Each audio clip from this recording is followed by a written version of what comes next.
Hi friends, నమస్తే. ఎలా ఉన్నారు? బాగున్నాను. నేనైతే బాగున్నానండి. సొరకాయ చేసుకుందాను. ఆలోచన సొరకాయ ముక్కలు కోసానండి.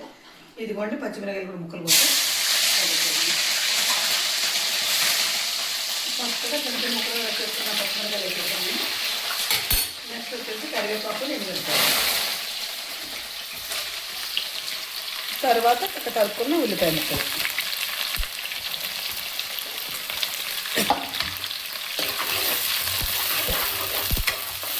ఉల్లిపాయలు పచ్చిమిరకాయలు వెళ్ళి వేగిన తర్వాత అప్పుడు మనం సొరకాయ ముక్కలు వేసుకున్నామండి.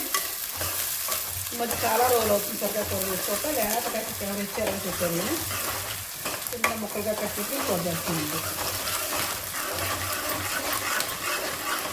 కూరకు కావాల్సిన కారం, సాల్ట్, పసుపు.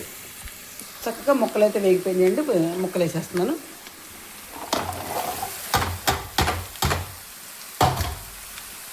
చక్కగా చిన్న మంట మీద వండుకుంటే బాగుంటుందండి. ఇదిగోండి ముక్కలు వేస్తాను కదా, పసుపు వేసేస్తున్నాను.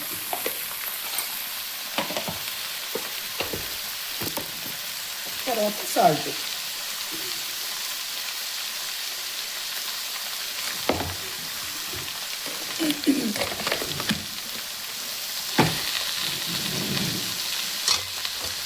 చక్కగా పసుపుని సాల్ట్ కలిసేటట్టుగా మొత్తంగా కలిపి పెట్టేసుకున్నాను. ఉప్పు, పచ్చిమిరకాయలు, ఉల్లిపాయలు మొత్తం కలిసేటట్టుగా మొత్తం కలిపి పెట్టుకున్న తర్వాత ఒక 10 నిమిషాల తర్వాత మనం చిన్న మంట మీద మగ్గనిచ్చుకున్నామండి. ఫస్ట్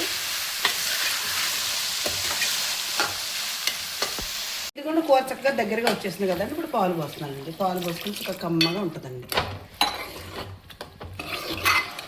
చక్కగా ఇది చక్కగా పూసలు చక్కగా ఉడుకుద్ది. ముక్కలు పట్టేసి పాలు టేస్టే వేరు కదండి.